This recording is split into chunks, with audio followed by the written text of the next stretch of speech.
Hello મિત્રો, કેમ છો? મજામાં જ હશો મિત્રો.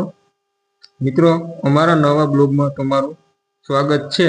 આ અમારો ફર્સ્ટ બ્લોગ છે મિત્રો, અને હું હિરેનભાઈ જઈ રહ્યા છે વાડી તરફ. તો અમારા બ્લોગમાં કન્ટિન્યુ રહેજો. મિત્રો, સામે દેખાય છે એ અમારી ઓફિસ છે, અને અમે પહોંચી ગયા બાયપાસ પર. બાયપાસ પાસે પહોંચ્યા તો રસ્તાનું કામ ચાલુ હતું, એટલે અમે હિરેનભાઈને કીધું સંભાળી ગાડી ચલાવજો. ફાઇનલી મિત્રો, અમે વાડીના રસ્તા તરફ જઈ રહ્યા છીએ. મિત્રો, બ્લોગમાં કન્ટિન્યુ જોડ્યા રહેજો. મારી વાડી તમને બતાવું. હિરેનભાઈ હાંકતા ને આપણી બ્લોગ શૂટિંગ કરતા હતા.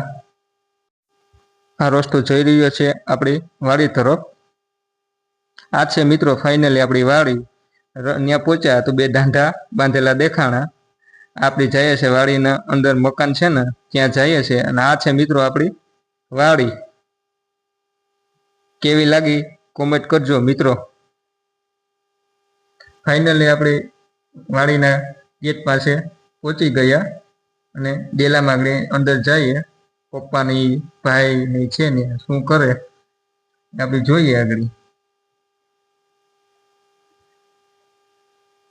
ફાઇનલી મિત્રો આપણે અંદર આવી ગયા.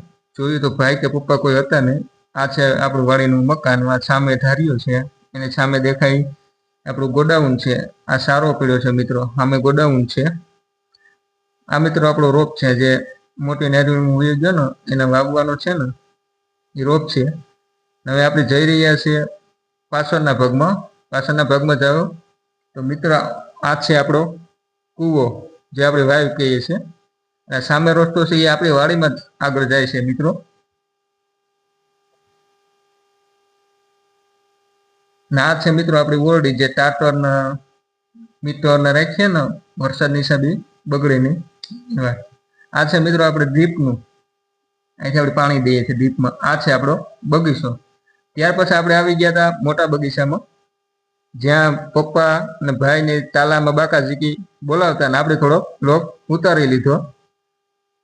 ભાઈની તાલા હારતા હતા એ હવારના હતા. આ છે મિત્રો આપણો બોર. આમે ડ્રીપ ઉપર જ હાલે છે. આ છે ડ્રીપનું ફિલ્ટર ને એ બધું છે. આ સેન કંપની છે મોટર હિસવાની. આ ટાટર ને મીટર ને આ છે આપણો મિત્રો બોર. આપણે નીકળ્યા છે બારોબર ઓરડીની બહાર નીકળ્યા તો હિરેનભાઈ અહીં નેદતા હતા.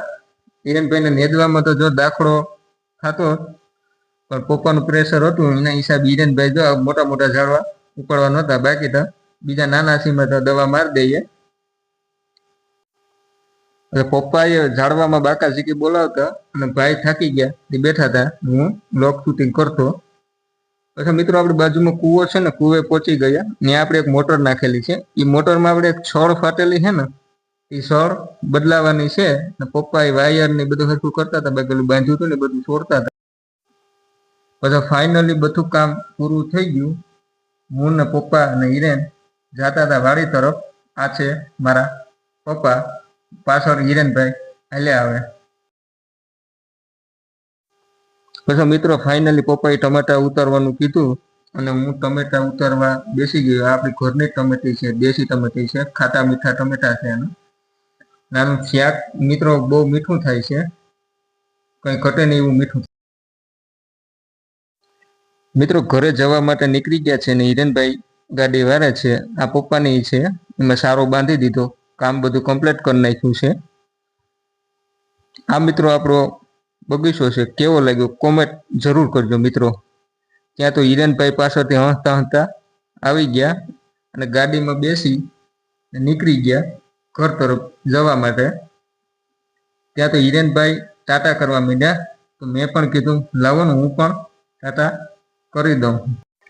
ફાઇનલી મિત્રો અમે નમસ્તે પાસે પહોંચી ગયા. નમસ્તે આગળથી આપણી મિત્રો ઓફિસ છે. એ ઓફિસ તમને હું આગળ બતાવું. આ છે મિત્રો આપણી ઓફિસ, કાચવાળી છે ને એ છે આપણી. પછી મિત્રો આપણે નીકળી ગયા વેરાવળ ગામ તરફ. આપણે થોડુંક કામ હતું એટલે હિરેનભાઈને આપણે બે નીકળી ગયા અને પહોંચી ગયા રોડ ઉપર, હાઈવે ઉપર. પછી હિરેનભાઈને કીધું ટ્રાફિક થોડીક છે વધારે ગાડી હાંકવામાં, ધ્યાન રાખજો મિત્રો. રિલાયન્સનો મોલ આવતો ને થોડુંક એનું પણ શૂટિંગ લઈ લીધું અને થોડુંક રોડનું લઈ લીધું અને હોટલનું લઈ લીધું. પછી ફાઇનલી મિત્રો આપણે પહોંચી ગયા ઘરે અને આ છે આપણું મકાન અને આ છે આપણું પાર્કિંગ. મિત્રો આ મારો બ્લોગ કેવો લાગ્યો છે કોમેન્ટ કરજો, લાઈક શેર ને સબસ્ક્રાઈબ કરજો. મળીએ નેક્સ્ટ બ્લોગમાં.